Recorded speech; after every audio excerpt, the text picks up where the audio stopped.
We're going to bring him up. We're going to get him to shore. Maybe he made it, maybe he didn't. Okay, that's one item. Well, now we're going to go back down, and we're going to look for whatever he stole.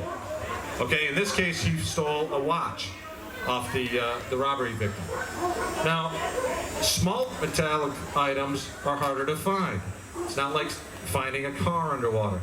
So, as we look through the mud and the rocks at the bottom, we may use something like this. Anybody know what this is? This is an underwater metal detector. And just like the sonar, there's a headset that goes to the diver's head, right next to his ear, so he can hear this. When he hits a piece of metal, there's a tone in his ear, he digs down into the mud, and he digs it out. Hopefully it's what we're looking for. So he's going to use that to recover the watch. So he's got the watch.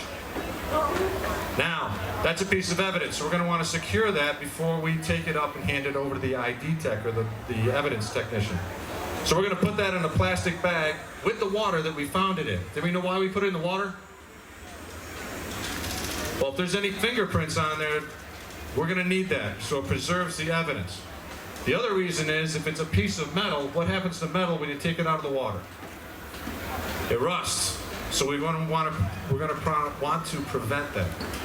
So we wrap it up, and we bring it up, and we hand it to the evidence technician in the water we recovered it in.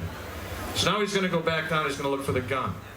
Now in this case, we're going to use a little simpler method to look for. It's a tried and true method. We use it for a great number of our searches. It's called a jack-stay search.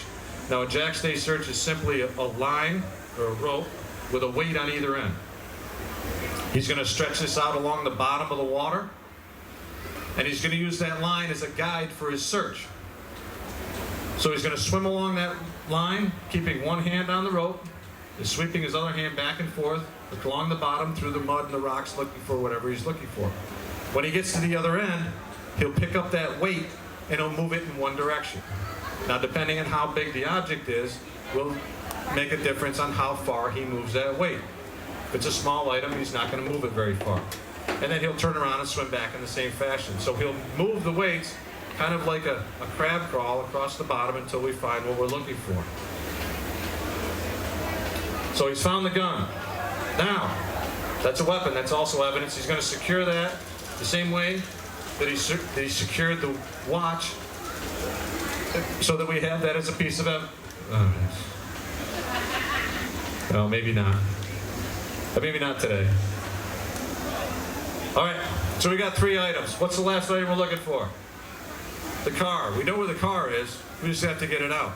So I'm going to send Jared back down. He's going to lift up this car and he's going to bring it up, right? No, not really. That car is going to be a little more difficult to get out. What we use to get large, heavy objects out are called lift bags. This is a lift bag. This is a 50-pound lift bag. It's not going to lift much of a car, but it lifts items like safes and heavy things that we can't actually pick up. To pick up a car, we'll actually use a couple of 2,000-pound lift bags. We might use 2 or 3 of them, depending on what kind of car it is. What he's going to do is going to use our portable lift bag. He's going to put a little bit of air in it. Now that air is going to go into that lift bag or that bucket. It's going to expand and become buoyant. And just like the BC on his back, it's going to make it rise to the surface. Now the idea is to start it as slowly as possible, because as it gets closer to the surface, that air keeps expanding and makes it move faster and faster through the water. So that's a perfect lift right there. Good job. All right. So that's a little bit about our equipment that we use, the scuba equipment we use. It's a little bit of what we do and how we do it. So now we'll go into a little bit of the history of the State Police Dive Team and a little bit of the team makeup. Now, if Jared's good with it, Jared, you ready? Okay, we'll get good. What? You broke, what'd you break? Your watch? Are you hungry? You want a break? You want to take a break? In the middle of the show. All right. Andy's hungry. Somebody want to feed the fish for me? Somebody want to feed the diver? Anybody? You want to come up and feed the diver? Come on up.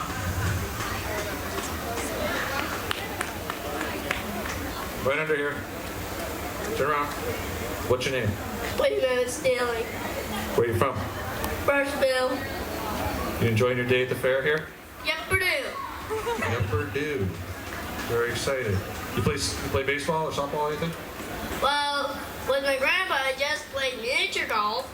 Yeah. I don't know if that's going to help you out here. What we're going to do is we're going to have you feed the diver. Can you throw him an apple for me? Get right up there next to the tank and throw it in for him to eat. Sure thing. Sure thing. He's going to be taking over the show before the end of the fair. Nice throw. Give him a round of applause. Well done. All right. Good job. Take a seat before you take your mic. Oh, brother. Do you have to do this? Because I think you're a big old crunk-a-bing-a-boom gang, which is a big humongous alien that will destroy you all. Okay. Well, all right then. All right, well, Jared's taking a break. A little bit of the history of the State Police Dive Team. We started back in 1932. We're the oldest and largest law enforcement public safety dive team in the country. We have 65 members assigned to our team. It's broken up into 8 teams across the state. There's a full-time team leader attached to each team. Now, back in the 30s, 40s, and 50s, we started with heavy helmets. Anybody see Men of Honor? Those heavy, what they call the heavy suits, those big brass helmets and surface supplied air. That's what we used back then. In 1943, SCUBA was invented. Anybody know who invented SCUBA? Jacques Cousteau. Very good. You win a cookie. Do you know who else invented it with him? Didn't know the second guy, did you? Nope. His name was Emile Gagnon. Okay? And apparently, Jacques took all the money and all the glory and ran, because nobody knows who that guy is. Now, up until 1957, 1960, we used the heavy suits and we sent people to the Navy Dive School down in Bayonne, New Jersey. In 1957 is our first official dive school run by our own people, training our own people. We still train our own people today, right from basic scuba, right through public safety diving, all the way up through. We have a 7-week school that we run about every 3 years. The members that we actually select to go into the school have to be in pretty good physical fitness and ready to take on just about anything. About 40% of them will wash out before the end of the 3rd week. So it's a fairly rigorous school, and it's tough to get through.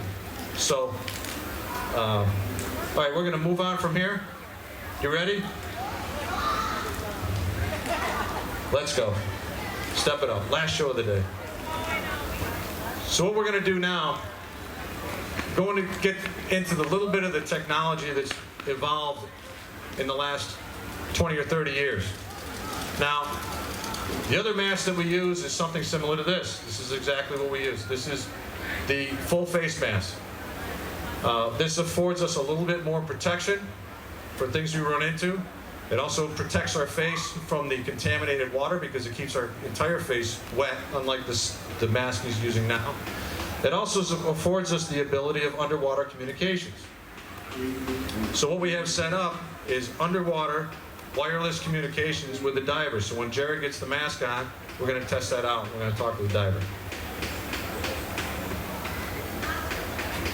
Now, in addition to this mask, we have this helmet. This is a Kirby Morgan KM17B helmet. We also use the model KM37. It's the 2 models that we use on our surface supply air. When I say surface supply air, basically it's going back to the old way of doing it, where we pump the air down to the diver through a hose or an umbilical. So this is what we use in confined spaces. If we have to penetrate a wreck or go into a cave or under the ice, this is the equipment we use. It affords us a little bit more safety from falling items or hitting their head on things. things of that nature. All right, Jared's set up. You good? All right, can you hear me in there? All right, you got to say anything to the audience there? You have to say anything?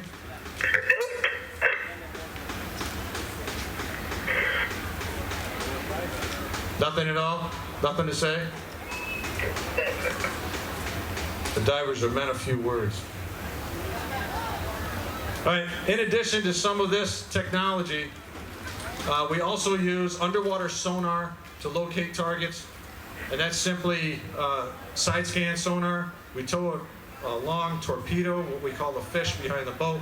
It sends out an acoustic signal and actually gives us a picture, an acoustic picture of the bottom, and we can pick out different targets that we want to dive on.